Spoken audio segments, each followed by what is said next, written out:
안녕하세요. 저는 매일 바쁘게 일하며 살아가는 40대 초반 여자입니다. 어디선가 인연이 아닌 것에 온 마음을 다해도 돌아오는 건 없으니 쉽게 인연을 맺지 말라는 글을 본 적이 있어요. 인연을 맺는 것이 이토록 신중해야 할 일인지 깨닫지 못했던 예전의 제 모습이 떠올라 사연을 보내봅니다. 제 학창 시절은 비교적 평범했어요. 열심히 공부해서 수도권에 있는 4년제 대학을 나왔는데요. 대학에 입학해서는 성적이 그닥 좋지 않았고 졸업해서도 친구들 따라 취업 준비를 했지만 대기업은 꿈도 못 꾸는 상황이었죠. 그래도 1년이 넘는 취준생 생활에 지쳤던 저는 그나마 가치 있는 중소기업에 빨리 취직해버렸습니다. 그곳에서 저보다 6개월 정도 먼저 들어온 남편을 만나게 되었는데요. 제가 들어온 날부터 사수를 자청해서 일을 가르쳐 주려고 하더라고요. 나이도 3살 많고 이것저것 챙겨주고 알려주는 모습이 듬직해 보였죠. 제가 연애 경험이 많지 않아서 그런지 회식 자리에서 흑기사를 자청해서 술도 대신 마셔주고 살짝 스킨십도 하는데 가슴이 너무 떨리더라고요. 그렇게 남편과 저는 자연스럽게 비밀 사내 연애를 시작하게 되었죠. 연애 초반엔 사무실에서 몰래 사인도 보내고 동료들 몰래 손깍지를 끼는 소소한 행동들이 참 스릴 있더군요. 회사 사람들이 알아챌까 조마조마하면서도 밖에서 몰래 데이트하면서 뜨거운 연애를 지속했답니다. 정말 그땐 남편한테 푹 빠져 있었던 것 같아요. 그런데 남편에게도 한 가지 단점이 있었어요. 남편은 지금 다니는 회사가 너무 작아서 큰 회사로 이직해야겠다는 소리를 입버릇처럼 하곤 했어요. 물고기는 큰 물에서 놀아야 되고 나중에 큰 비즈니스를 할 건데 인맥 넓히는데도 큰 회사가 낫다고요. 사실 저는 지금 회사가 복지도 나쁘지 않고 전망이 밝은 분야라 계속 다닐수록 괜찮을 것 같다는 생각을 하고 있었거든요. 비밀로 해야 하는 연애에 점점 지치기도 했고 미래 계획이 있는 남편이 야망 있어 보여서 굳이 말리지는 않았어요. 그리고 몇 개월이 지났을까 저한테 예고도 없이 회사를 관두었더라고요. 저한테는 미리 말해줄 법도 한데 아침에 회사에 가보니 책상이 비어져 있었어요. 황당해서 전화를 해보니 이미 이직할 회사도 다니고 있다고 걱정 말라기에 안심을 했죠. 그런데 황당하게도 거의 3개월을 그냥 놀더라고요. 데이트할 비용이 없다고 잘 만나지도 않으려고 하길래 제가 만나고 싶은 마음이 더 커서 비용을 다 내가며 만나곤 했네요. 오빠, 이직할 회사 다 정해진 거 아니었어? 어떻게 된 건데? 별거 아니야. 알 거 없어. 지금 알아보고 있어. 왜 답답하게 말을 안 해줘? 어떤 상황인지 나도 알아야지. 아니, 마지막에 연봉 협상하는데 처음에 말했던 거랑 너무 다르잖아. 제일 중요한 게 연봉인데 이렇게 장난치는 회사 뻔한 거 아니야? 그런 데 갔다가 고생만 해. 그 회사가 어디였는데? 나도 좀 알아보게. 됐어. 다 끝난 걸 왜 자꾸 들춰? 지금 더 괜찮은 회사랑 조율 중이니까 기다려. 오빠 못 믿어? 알아서 잘하겠지 하는 마음으로 돈 때문에 스트레스 받지 말라고 용돈도 가끔 찔러주고 반찬도 해주면서 뒷바라지를 했어요. 제 월급도 많지는 않아서 넉넉하진 않았지만 그래도 내 남자 길을 펴주기 위해 노력하자는 마음이 더 컸거든요. 사실 제가 중학생 때부터 아버지가 공장을 운영하고 계셔서 금전적으로는 부족한 것 없이 자라왔어요. 취직해서도 부모님께서 용돈을 따로 챙겨주셔서 사고 싶은 걸 못 사는 경우는 없이 살아왔답니다. 그래서 남편한테도 돈 아끼지 않고 제 나름대로 최선을 다하려고 했죠. 남편 생일에 갖고 싶다던 운동화를 사주니 눈이 휘둥그레지며 월급으로 생활비 내면 빠듯할 텐데 괜찮겠냐고 걱정을 해주더라고요. 그래서 사실 아버지가 공장을 하셔서 좀 도와주신다고 간단히만 말을 했거든요. 그랬더니 장인어른 될 분이 비즈니스를 하시니 자기와 아주 잘 맞을 것 같다며 희죽대며 좋아하더라고요. 결혼 얘기는 한 적도 없는데 장인어른이라고 하니 결혼 생각이 있긴 있나 보다 싶어서 저도 무의식적으로 남편과의 미래를 그렸던 것 같아요. 사실 사회생활하며 진지한 연애를 한 게 남편이 처음이었으니까요. 그 후로 종종 장인어른 사업은 잘 되시냐고 물어보길래 나랑 결혼 생각이 있으면 백수 사위는 절대 안 보실 분이니까 얼른 취직부터 하라고 닥달했죠. 드디어 남편이 새로운 회사로 취직을 하게 되었어요. 그런데 전에 다녔던 회사보다 더 규모가 작고 솔직히 말하면 별 볼 일 없는 곳으로 갔더라고요. 실망한 제 표정을 봤는지 오히려 큰 소리를 치는 거 있죠. 내가 그 회사 상무랑 인연이 있어. 그래서 전 회사보다 훨씬 좋은 조건을 제시해 주셔서 가기로 한 거야. 너는 아무 걱정 말고 나만 믿고 있으면 돼. 남편이 이제 취직도 했으니 슬슬 결혼 준비를 하자고 하더라고요. 저는 먼저 프로포즈나 제대로 하라고 못 박았습니다. 어떻게 하려나 은근히 기다리고 있었는데 어느 날 너무 티나게 프로포즈 분위기의 레스토랑으로 데려가더라고요. 로맨틱한 저녁을 먹으면서 꽃다발과 프로포즈 반지도 받고 남편이 떨리는 목소리로 결혼하자는 말을 하는 걸 들으니 이 사람이 진심으로 나를 사랑하는구나 싶었어요. 이날은 세상에서 가장 행복한 여자가 된 것 같은 기분이 들었답니다. 그렇게 결혼을 하기로 하고 먼저 제 부모님을 뵈러 간 날이었어요. 예비 사위가 온다고 엄마가 한상 부러지게 차려두셨더라고요. 평소에도 어른들에게 넉살 좋게 대해서 그런지 부모님이 남편의 호탕한 모습을 꽤 마음에 들어 하셨어요. 식사 후에 아버지와는 진지하게 사업 얘기도 하고 아버지 공장에 대해서도 물어보고 하더라고요. 부모님은 자신감 있는 모습이 마음에 든다며 결혼하고 싶으면 하라고 허락해 주셨어요. 그 다음 주엔 시부모님 댁을 처음 찾아갔는데 얼마나 긴장을 했는지요. 식사는 따로 하지 않고 간단하게 다가만 먹으며 얘기를 나눴는데요. 남편 온다고 이틀 전부터 음식을 준비했던 엄마가 떠올라 마음이 썩 좋지는 않더라고요. 불편한 분위기에서 밥 먹는 것보단 간단하게 뵙는 것도 좋다고 애써 마음을 다독였어요.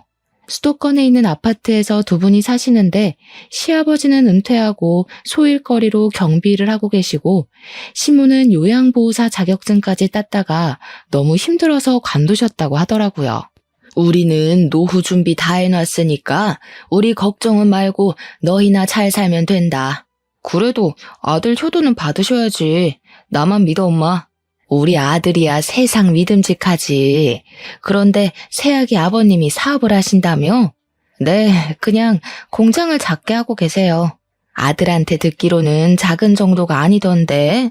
우리 아들도 사업에 관심이 많아. 앞으로 아버님이 많이 도와주셨으면 좋겠네. 이런 말 듣는 게 좀 껄끄럽긴 했지만 어른이 하는 말씀이라 그냥 웃어 넘겼어요. 그런데 양가 상견례까지 마치고 결혼식까지 순조롭게 흘러갔습니다. 결혼 준비할 때 시모와 마찰이 있지 않을까 걱정스러웠는데 하고 싶은 대로 하라고 그냥 두시더라고요.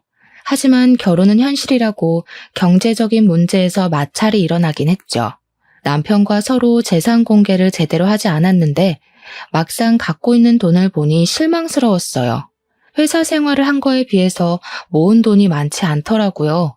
저도 많이 모으지는 못했지만 부모님께서 도와주신다고 하신 상태였고요. 시댁은 우리 쪽이 더 여유가 있으니 반반 결혼으로 진행하는 게 어떠냐고 하시더라고요. 저는 부모님이 어떻게 받아들이실지 고민하다가 힘들게 말씀드렸는데 아버지께선 아직 젊으니 그럴 수 있다며 자신이 그냥 지불해줄 수도 있지만 사돈의 말처럼 반씩 부담하자고 하셨죠. 그렇게 우리는 남편 회사 근처 아파트로 전세를 구해 들어가게 되었어요. 반반씩 내서 전셋집을 구했는데 집을 채울 가구를 보러 가자고 하면 자꾸 바쁘다면서 약속을 미루는 거 아니겠어요? 결국 이사날은 다가오고 들어가서 살긴 해야 하니까 제가 비싼 가전과 가구 대부분을 채워 넣었어요. 관심도 없다가 내가 냉장고 배송되었다고 하면 쪼르르 달려와서 호들갑 떨면서 좋아하는데 얄밉기도 했죠. 지금은 이렇게 시작하지만 미래에 큰일을 할 사람이니까 내가 양보하면 된다는 마음으로 좋게 좋게 넘어가려고 애썼어요. 그렇게 1년은 꿀 떨어지는 신혼답게 행복하게 지냈던 것 같아요. 시댁도 별로 터치를 안 하고 찾아가는 일도 많지 않았어요. 생각보다 고부 갈등이 없으니 결혼을 잘한 것 같단 마음도 들더라고요. 근데 어느 날부터 남편이 회사에 다녀오면 매일 불평을 하기 시작하는 거예요. 저는 칼퇴근을 하는 편인데 남편은 저보다 항상 늦게 오거나 야근하는 일이 잦긴 하더라고요. 남편이 징징거릴 때마다 타일러도 보고 나도 힘들다고 짜증을 내보기도 했죠. 하루는 저녁에 퇴근해서 집에 들어왔는데 남편이 런닝 차림에 텔레비전을 보며 낄낄거리고 있더라고요. 여자의 촉이 무섭다고 그런 남편을 보자마자 뒷골이 쫙 당기면서 찌릿했죠. 회사가 무슨 장난이야? 무슨 회사를 2년을 못 채우고 간도. 내가 할 일도 아닌 걸 떠맡아서 맨날 야근해야 되는데 그런 데를 계속 다니냐? 그러다 나 병 생기면 네가 병수발 다 하고 네가 혼자 돈 벌어오고 다 책임질 거야? 그걸 지금 말이라고 해? 어차피 당신 일 안 하면 내가 생활비 다 대야 되는데 뭐가 달라? 야, 걱정 마. 훨씬 괜찮은 데로 바로 이직할 거야. 나 못 믿어? 점점 남편을 믿을 수가 없게 되고 저도 지쳐갔어요. 이번엔 또 얼마나 걸려서 새 직장을 찾을 건지, 몇 년 지나도 백수로 지내면 어떻게 해야 할지 별별 생각이 다 들었답니다. 제가 회사에 가 있는 동안 집에서 도대체 뭘 하는 건지, 저녁에 와보면 돼지우리가 따로 없었는데요. 밥도 제가 차려놓고 간 것만 먹고요. 식탁에 꺼내놓지 않으면 찾아서 먹지도 않는 것 같더라고요. 설거지는 당연히 안 하고 제가 차려놓은 그릇 그대로 식탁에 둬서 다 말라붙어 있고요. 과자만 사서 먹는 건지 쓰레기통엔 과자 봉지가 가득하고 정말 미치겠더라고요. 저는 출근하려면 새벽부터 일어나야 하는데 백수 남편 밥까지 차려놔야 한다니 믿어지시나요? 너무 진절머리가 나서 이제는 안 차려놓을 거니까 알아서 꺼내 먹던지 라면을 끓여 먹던지 마음대로 하라고 으름장을 놓아버렸죠. 그랬더니 이제는 배달 음식을 시켜 먹더라고요. 들어가는 생활비는 점점 늘어나기 시작했죠. 결혼 전에는 화장품 다 쓰면 바로 백화점 가서 샀는데 이젠 인터넷 쇼핑으로 제일 저렴한 것만 검색해보고 그것마저도 쉽게 결제를 못하는 지경에 이르렀어요. 배달 음식을 매일 시켜 먹으면 어떡해? 생활비가 배로 늘었어. 너 지금 돈 번다고 유세하냐? 걱정 마. 사업해서 성공하면 몇 배로 갚아준다. 도대체 번다는 그 돈을 언제 벌 건데? 사업은 언제 할 건데? 생활비 쪼들려 죽겠다고. 돈을 모아야 사업을 할 거 아니야. 가뜩이나 일 안 되는데 자꾸 옆에서 쪼아댈래? 너 아버님한테 용돈 많이 받잖아. 왜 돈 없는 척하고 그래? 뭐라고? 당신 지금 우리 아빠 믿고 이러고 있는 거야? 나 돈 진짜 없어. 화장품도 하나 제대로 못 산다고. 화장품 비싼 거 좀 사서 바르지 마. 그런다고 호박이 수박되냐? 그렇게 매일이 전쟁이었어요. 어느 순간부터는 제가 퇴근하면 방에서 나오지도 않더라고요. 저도 굳이 마주치고 싶지 않아서 서로 말 안 하고 사는 시간만 늘어났죠. 양가 부모님이 걱정하실까봐 말하지 못했는데 다 털어놓아 버릴까 싶은 마음도 들었어요. 다행히도 몇 개월이 지나 취직을 하긴 했어요. 점점 회사를 낮춰가는 게 뻔히 보였지만 그래도 백수로 지내는 것보단 나으니까 일단 축하한다고 길을 살려줬죠. 이번에는 아주 첫날부터 불평불만이 대단하더라고요. 전철에서 왕복 2시간을 견디는 게 너무 시간 낭비라나요? 저는 전셋집 얻은 처음부터 회사까지 왕복 2시간이 넘었는데 말이에요. 무조건 6개월만 버티라고 타일러도 보고 관두지만 말라고 사정까지 해봤네요. 매일매일 퇴근하고 문 열면 남편이 있을까봐 조마조마한 심정을 누가 할까요? 웃긴 건 두려웠던 일이 막상 벌어지자 아무렇지도 않았다는 거예요. 이번엔 1년도 못 채우고 직장을 관뒀더라고요. 화가 머리끝까지 나서 남편이 말해도 대꾸도 안 하고 없는 사람 취급을 하며 며칠을 지냈어요. 남편은 요즘은 생산직이 돈을 많이 준다며 힘들어도 1년만 일해서 그 돈으로 사업을 할 거라고 하더라고요. 일이 금방 구해졌는지 바로 다음 날부터 공장으로 출근을 했답니다. 저는 얼마나 견딜지 두고 보잔 마음뿐이었죠. 몇 개월 동안은 열심히 다니더라고요. 통장에 찍히는 월급을 자랑스럽게 보여주는데 많이 벌긴 하더라고요. 이대로만 하면 금방 돈 모은다고 얼마나 기세등등 하던죠. 저도 열심히 하는 남편을 다시 한번 믿어보기로 했어요. 그래도 남편이니까요. 힘든 일 하니까 보양식 위주로 더 잘 챙겨 먹이려고 하고 한약도 지어서 먹여가며 응원해줬네요. 그런데 많이 버는 만큼 남편 씀씀이는 점점 커지는 느낌이 들었어요. 세탁하려고 옷 정리하다 놀랄만한 금액의 식당 영수증이 나오는 건 예사였고요. 차를 바꾼다고 외제차를 보러 다니질 않나 기분이 쎄하더라고요. 힘들게 번 돈 엄한데 쓰지 말라고 한 소리 했더니 신경 끄라고 신경질을 내는 게 아니겠어요? 아니나 다를까 그 후부터 슬슬 짜증을 내는 날이 늘기 시작했죠. 그런 남편의 모습을 보니 또 시작됐구나 하는 생각이 들어 가슴이 덜컹했답니다. 불행은 가장 평범한 하루에 불쑥 들어온다고 하잖아요.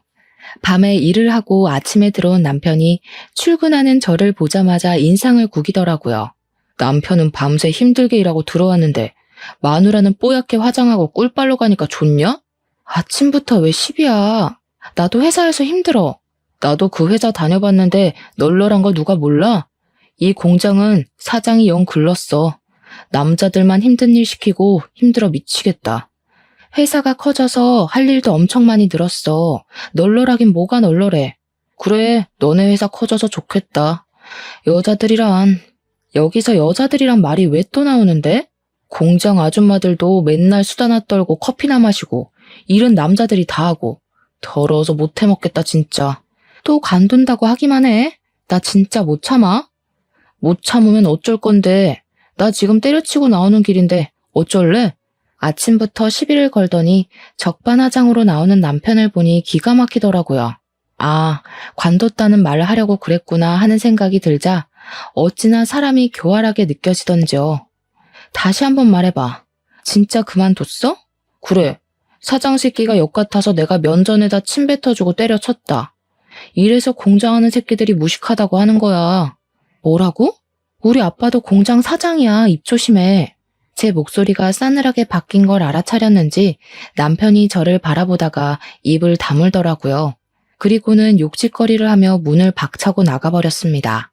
남편은 이틀이 지나도 집에 들어오지 않았죠.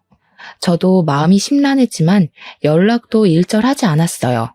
집을 청소하다가 남편의 지난 월급 명세서를 봤는데 공장 이름이 눈에 띄더라고요. 사실 얼마 못 가 관둘 걸 예상하고 있어서 어디에 다니는지 신경도 안 썼거든요. 공장 이름이 낯익어서 대표 이름을 확인해보니 역시나 아버지의 친한 지인분이셨어요. 예전에 아버지 따라서 공장으로 놀러 간 적도 있었고 제 결혼식에도 오셨을 정도로 잘 아는 분이었답니다. 저는 무슨 일이 있었는지 한번 알아보려고 공장 사무실로 전화를 걸어봤는데 바로 저를 기억하시더라고요. 영주가 무슨 일로 전화했어? 잘 지내지? 아버지한테 무슨 일이 있니? 아니요, 부모님 건강히 잘 지내세요. 제가 여쭤보고 싶은 게 있어서요. 최근에 공장에서 일하다가 관둔 최민호 사원에 대해서 여쭤보고 싶은 게 있어서요. 그 후레 자식을 네가 어떻게 알아? 아주 상대 못할 놈이야. 젊은 놈이 인생을 어찌 그리 뻔뻔하게 사는지. 잠깐, 최민우, 네 신랑이냐?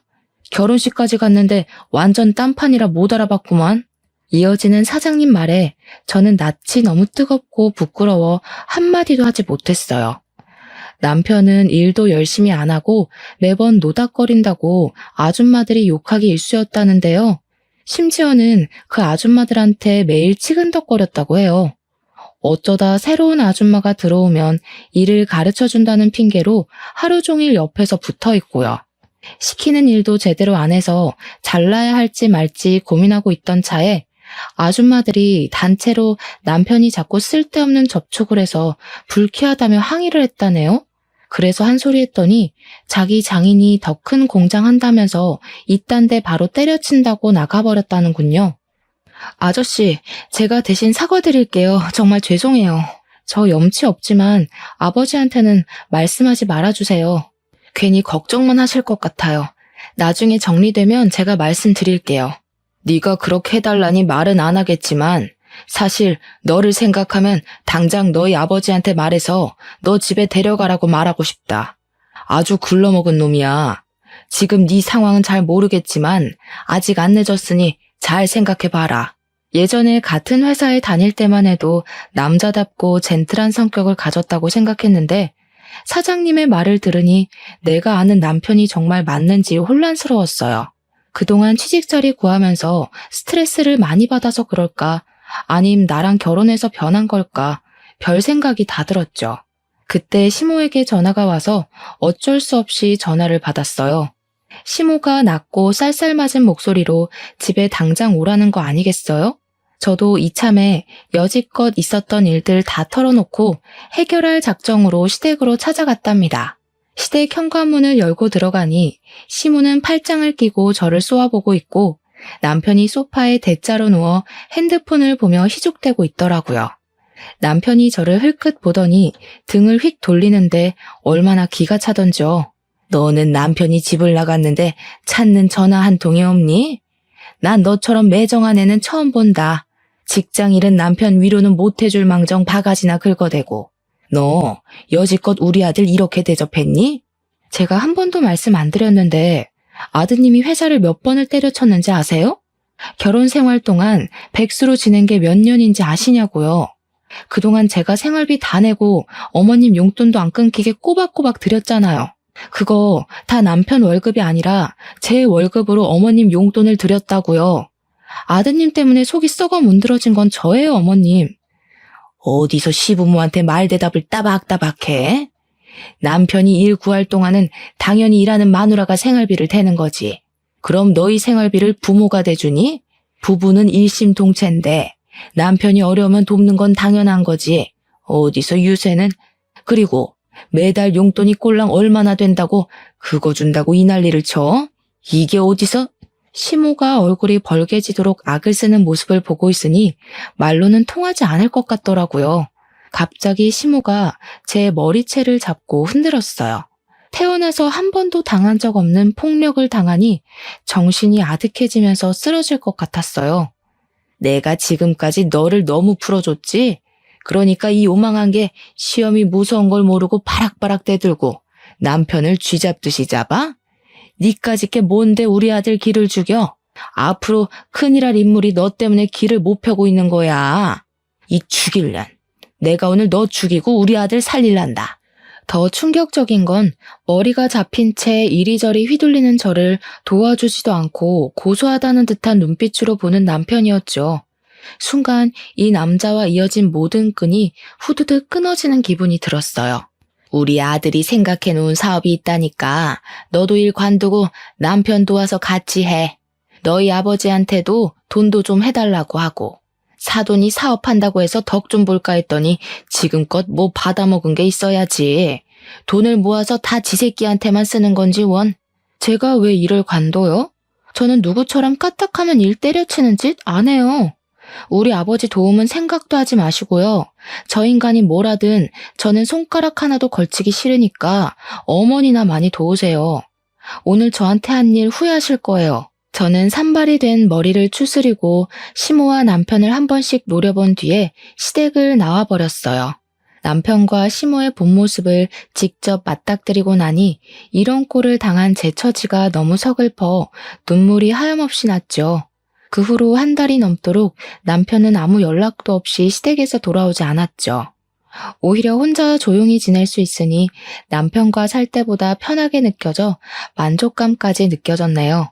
그러다가 퇴근하고 돌아왔는데 남편이 턱하니 집에 들어와 있더군요. 머리도 말끔하게 올리고 빳빳한 셔츠를 깔끔하게 입고 당당하게 식탁 의자에 앉아 있는데 어디 선보러 나온 줄 알았네요. 식탁에 뭔가를 탁 하고 던져놓길래 봤더니 무슨 마케팅 대행사 대표라고 명함까지 팠더라고요. 나 사업 시작했다. 나한테 잘못했던 거 지금 싹싹 빌어. 그럼 용서해 줄게. 나중에 나 성공하면 기회 없다. 저는 뭔 소리를 하나 싶어 그저 한심한 눈빛으로 바라볼 뿐이었죠. 알고 보니 시부모가 아파트 담보대출까지 받아서 사업 자금을 내줬더라고요. 월세 비싼 곳에 사무실까지 내고 일도 아직 없으면서 직원까지 한 명 뽑아놨답니다. 그러거나 말거나 저는 남편이 하는 일에 어떤 관심도 가지지 않았어요. 얼마 못 가서 남편의 흥미가 떨어질 거라는 걸 알고 있었거든요. 역시나 고객과 계약 따내기가 어렵다며 징징거리는 날이 늘어났답니다. 저는 남편의 사업 얘기엔 대꾸도 하지 않았고 철저한 무관심을 보여주었죠. 남편은 그런 제 태도에 화를 많이 냈어요. 너는 남편이 힘들다는데 어떻게 관심이 이렇게 없냐? 내가 잘 돼야 너도 사모님 소리 듣고 떵떵거리며 살 거 아냐. 이러고도 우리가 부부야? 부부는 힘들 때 서로 돕는 거지. 난 사업의 사자도 모르는데 무슨 수로 도와? 당신이 잘할 수 있다며. 열심히 해봐. 어느 순간부터는 시어머니도 하루가 멀다 하고 전화를 했답니다. 저한테 어떻게 했는지도 다 잊어버린 건지 그렇게 뻔뻔하게 나올 수 있는 걸까요? 너는 남편 사업이 힘든데 같이 해서 일으킬 생각을 해야지. 도대체 뭐 하는 애니? 사무실 좀 가서 들여다보고 좀 해라. 돈이 얼마가 들어갔는데 망하면 큰일 난다. 사는 집을 담보로 돈을 끌어다 줬으니 망할까봐 무척 애가 타는 모양이었어요. 제가 연락도 차단해버리니 아예 남편과 시모가 집에도 같이 오더군요. 시모는 전과 다르게 사근사근한 목소리로 말을 걸었지만 전 대꾸도 하지 않았죠. 그랬더니 매일 제가 퇴근하는 시간에 맞춰서 저녁까지 차려두고 기다리더라고요. 예, 너 먹으라고 갈비찜 좀 해왔다. 푹푹 먹어. 일하는 게 힘든지 점점 말라가는 것 같니? 오늘은 구수한 청국장 좀 끓여봤다. 너 이거 좋아하지? 많이 먹어라. 남편이 집까지 와서 일을 하는 모습을 보여주니까 진정성 있게 보이기도 했어요. 사업이 어떻게 돌아가나 한번 들여다볼까 싶어지더라고요. 그래서 큰맘 먹고 남편 사무실을 처음 찾아가 봤죠. 인테리어도 깔끔하게 잘 해놔서 나름 전문적인 느낌도 들고 잘해보면 괜찮을 것 같았답니다. 제가 사실 회사에서 마케팅 영업을 담당하고 있어서 남편 사업 분야에 대해 꽤 알고 있긴 했어요. 재정 상태부터 쭉 살펴보니 허점도 많고 해결해야 할 부분도 눈에 많이 띄었어요. 남편한테 지나가는 말로 대충 설명해줘도 알아듣지도 못하기에 결국 제가 나서서 하나씩 고쳐주기 시작했죠. 놀랍게도 제가 손댄 지 얼마 되지 않아서 수익이 조금씩 나기 시작했답니다. 지켜보던 남편도 역시 회사에서 배운 게 많다며 치켜 세워주고 소식을 들은 시부모도 우리 며느리가 최고라며 비싼 소고기까지 결혼하고 처음 사주더라고요. 사업이 쑥쑥 커가는 게 눈에 보이니까 저도 잘하고 싶은 욕심이 생겼죠. 아버지가 모임에서 아는 대표님들이 많은 걸 알았기 때문에 부탁을 좀 해서 계약도 많이 따낼 수 있었어요. 적자였던 사업의 규모가 순식간에 커지기 시작했고 제가 할 일은 점점 늘어갔어요. 저는 회사에서 퇴근하면 쉬지도 못하고 남편 사무실로 가서 일을 해야 했어요. 남편은 고객 관리를 한다면서 밖으로 나가 있는 날이 많았고 정작 모든 일은 제 몫이었답니다. 사업이 커질수록 남편은 달라져만 갔어요.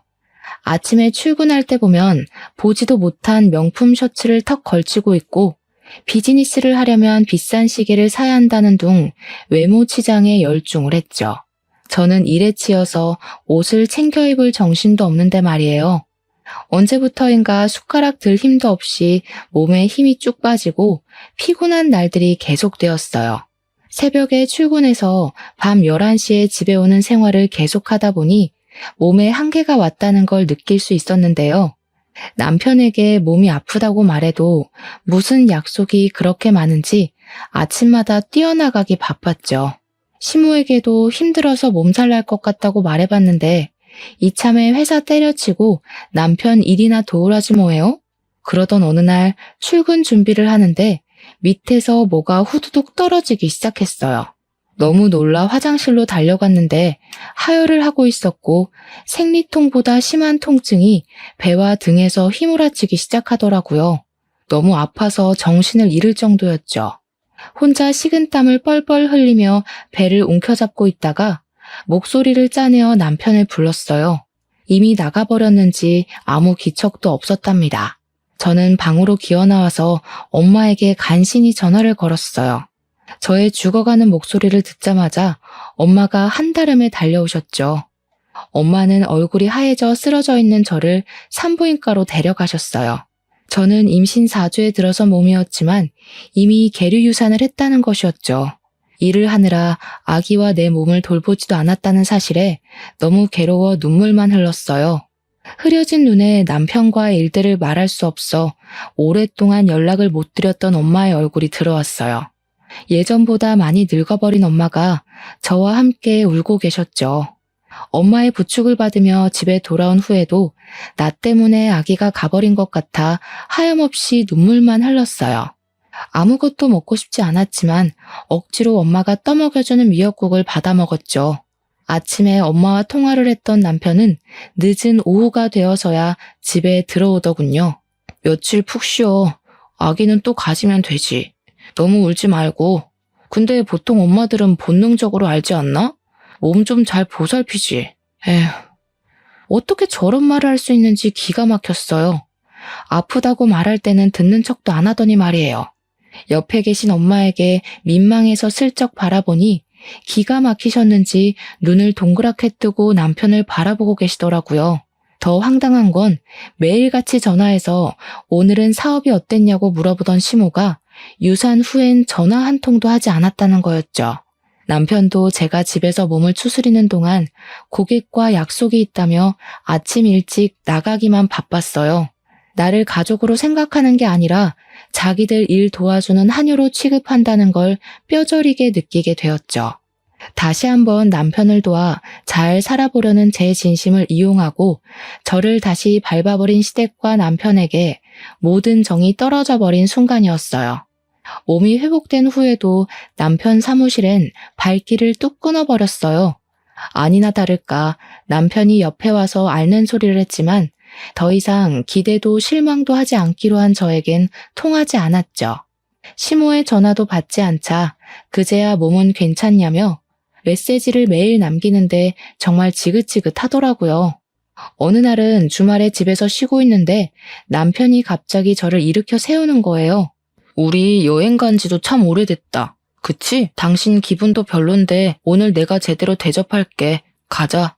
남편은 뭐 하는 거냐고 소리를 치는 저를 거의 강제로 끌고 밖으로 나와 차에 태웠어요.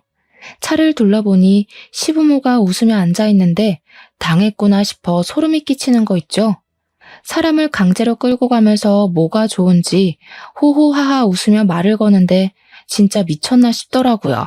도착한 곳은 강원도에 있는 펜션이었어요. 날씨가 참 좋네. 오늘 우리 신선한 공기도 마셔가며 푹 쉬다 가자 아가야. 내가 당신 옷부터 시작해서 바베큐 할 것까지 싹 준비해왔으니까 당신은 즐기기만 하면 돼. 알았지? 자, 들어가자. 세 사람과 마주치기 싫어서 방에만 있으니까 남편이 저녁 차려놨다며 또 사람을 질질 끌고 가더라고요. 개걸스럽게 삼겹살을 먹는 얼굴들을 보기도 싫어서 깨작거리고만 있었어요. 그때 전화가 울려서 받았더니 엄마의 흐느끼는 소리가 들렸어요. 너 걱정할까봐 말을 안 하고 있었는데 사실 아빠 공장이 많이 힘들었어. 근데 오늘 부도 처리가 났어. 이제 어떡하니? 저는 눈앞이 깜깜해져 아무 말도 하지 못했어요. 벌떡 일어나서 남편 옷을 잡아 끌었죠. 지금 당장 우리 집에 가야 돼. 빨리 일어나. 아빠 회사가 부도가 났대. 그동안 남편과 시모한테 휘둘리느라 정작 우리 부모님에겐 신경도 못 썼다는 사실에 너무 화가 나서 뜨거운 눈물이 흘렀어요. 여기 강원도야. 이미 터진 일을 뭐 어떡하라고. 지금 가나 내일 아침에 가나 뭐가 달라져. 너 먼저 내일 아침에 출발해 그럼. 저는 주체할 수 없이 서러움이 북받쳐서 꺽꺽대며 울기 시작했죠. 시부는 큰 헛기침을 하며 펜션 안으로 들어가 버렸고 시모가 저에게 다가와 어깨를 감싸주었어요. 예, 이럴 때일수록 네가 정신을 차려야지. 그만 울고 자자. 나랑 저쪽으로 가서 심호흡하면서 진정하자. 저는 어린아이처럼 울면서 시모 손에 이끌려서 펜션 뒷마당으로 걸어갔죠. 그런데 갑자기 시모가 저를 세게 밀쳐버리는 것 아니겠어요? 저는 중심을 잃고 땅바닥에서 대굴대굴 굴러버렸어요. 몸이 멈춘 뒤에 너무 놀라서 심으로 올려다보니 표독스러운 눈빛이 저를 노려보고 있었죠. 너 당장 우리 아들이랑 이혼해. 이제야 사업 시작해서 기 좀 펴고 있는 애한테 무슨 짐을 지게 하려고? 도움 좀 받을랬더니 그새를 못 참고 홀랑 망해버려? 재수 없어서야 아주. 어머니가 사람이에요? 어떻게 그런 말을 하세요? 지금껏 제가 어떻게 했는데. 나이 드셨으면 마음 좀 곱게 쓰세요. 네가 뭘 했는데? 몸 하나 간수 못해서 애까지 잃어버린 게 어디서 잘했다고 말대답이야. 너는 처음부터 마음에 안 들었어. 아들이 좋다니까 참고 넘어간 거지. 우리 아들 인생 막지 말고 당장 떨어져. 저도 인간 같지도 않은 당신들하고 다시는 엮일 마음 없어요. 그 못돼 처먹고 인간 같지도 않은 아들 끼고 한번 잘 살아보세요. 저는 그 길로 핸드폰만 챙겨서 펜션을 나와버렸죠. 택시가 올 때까지 어두운 산길을 휘청거리며 걸어가는데 흘러나오는 눈물은 참을 수가 없더라고요. 그렇게 저는 바로 합의 이혼을 했어요. 남편도 기다렸다는 듯이 바로 도장을 찍더라고요. 마지막으로 법원에서 만났을 때 몸에서 언뜻 여자 향수 냄새까지 풍기길래 사업한다고 바쁘게 나다닐 동안 무슨 짓을 하고 다녔는지 직감적으로 알 수 있었죠. 이미 다 끝난 마당에 다시는 말도 섞고 싶지 않아 그냥 보내줘 버렸죠. 그 후로 저는 부모님과 함께 살며 아주 바쁜 시간을 보냈답니다. 공장의 채무 문제를 비롯한 수습을 도맡아 하고 시댁과 쇠약해지신 부모님을 다시 기운 차리게 하려고 많은 노력을 했어요. 감사하게도 부모님도 많이 안정되시고 저도 가장에서 진급해서 다시 평범하고도 평화로운 일상을 살아갈 수 있게 되었답니다. 그러다가 우리 가족의 생활을 확 바꿀 만한 일이 생기게 되었어요. 어느 날 어떤 남자가 부모님과 함께 집에서 차를 마시고 있더라고요. 얼마 전에 아버지가 밤늦게 길에서 뺑소니 당한 것 같은 할아버지를 구해서 병원까지 모시고 간 일이 있었거든요. 그 할아버지의 아드님인데 생명의 은인이라며 살해를 하고 싶다고 계속 아버지에게 연락을 하셨다네요. 아버지는 그럴 일은 아니라며 계속 거절을 하셔서 집까지 찾아왔던 거였죠. 신기하게도 두 집안은 매년마다 자주 만나면서 점점 친해지게 되었어요. 사고를 당했던 분도 건강하게 태어나셔서 아버지와 자주 만나서 산행도 하시는 것 같더라고요. 그러다 보니 저보다 4살 많았던 아드님과 저도 반말을 할 정도로 급격하게 가까워졌고 서로 호감이 생겨나게 되었죠. 전 남편 때문에 남자라면 지긋지긋했었는데 다정하고 책임감이 남다른 그의 모습에 더욱 끌렸던 것 같아요. 둘 다 한 번의 이혼의 아픔이 있어서 현 남친의 고백을 받았을 땐 망설이기도 했지만 다시 용기를 내어 시작해보기로 했죠. 어느 날 남자친구의 아버님께서 잘 아는 종합병원 1층에 카페가 계약이 끝났는데 우리 가족이 한번 해보면 어떻겠냐고 제안을 해주셨어요. 아버지가 힘든 상황이라는 걸 아시고 도움을 주고 싶은 건 알 수 있었지만 너무 과분해서 거절하기로 했죠. 하지만 아버님도 생명의 은인인데 아무것도 안 하면 너무 서운하다며 물러서지 않으셨답니다. 결국엔 아버지가 카페를 하기엔 너무 연로하셔서 제가 운영을 하기로 했어요. 알고 보니 현재의 남자친구의 아버님은 사고 당하시기 전까지 병원장으로 일하셔서 그런 제안을 하실 수 있었던 거였어요. 카페의 규모와 수익이 생각보다 어마어마해서 오랫동안 다녔던 회사를 관두고 이쪽으로 전념할 수밖에 없겠더라고요. 동료들과도 섭섭하게 작별했는데 그때 전 남편에 대한 새로운 사실도 알게 되었죠. 사실 흠이 될까 싶어 이혼했단 얘기를 딱히 하지 않았는데 퇴사하면서 다 털어놨었거든요. 인사과에서 일하는 친한 동료가 마지막에 말해주더라고요. 진짜 오래된 일이긴 한데 네 전 남편 사실 쫓겨난 거야. 그때 당시에 너랑 사귀고 있는 건 몰랐는데 다른 여직원한테 성추행한 걸 걸려서 인사과에서 경고했더니 바로 나가버리더라. 쫓겨난 거나 다름없지 뭐. 너랑 결혼했을 때 내가 말도 못하고 얼마나 놀랐는 줄 아니? 이제는 어떤 인간인지 누구보다 잘 알기에 놀랍지도 않더라고요. 좀 더 일찍 놔버리지 못한 후회만 있을 뿐이었죠. 알고 보니 저는 일을 할 때 에너지가 나오는 사람이더라고요. 카페 일을 새롭게 시작하니 정말 재미있어서 매일을 신나게 일했답니다. 옆에서 지켜보는 남자친구도 쉬엄쉬엄하고 자기랑 좀 놀아달라고 할 정도였죠. 저는 주로 안쪽에서 관리 업무를 했기에 홀에 나가는 일은 거의 없는 편이었는데요. 어느 날 알바생이 못 나오게 되어 제가 홀에서 일을 해야 하는 날이 생겼답니다. 운명의 순간은 꼭 그럴 때 찾아오나 봐요. 테이블을 닫고 있는데 어디선가 쳐다보는 시선이 느껴져서 돌아보니 세상에 시모와 전 남편이 떡하니 보이더라고요. 너무 놀라서 그대로 굳어버렸고 시모가 의기양양한 표정으로 저한테 걸어오더라고요. 아니 이게 누구야? 원수는 어디서 만난다더니 남편 버리고 잘 사는 줄 알았더니 여기서 홀서빙이나 하고 있니? 저는 대꾸할 가치도 못 느껴서 안쪽으로 들어가려고 했죠. 갑자기 시모가 제 어깨를 꽉 움켜잡는 것 아니겠어요? 야 이년아, 어딜 도망가? 너 우리 아들 얼굴 봤어 못 봤어? 너랑 헤어지고 스트레스 받아서 우리 귀한 아들이 암에 걸렸어.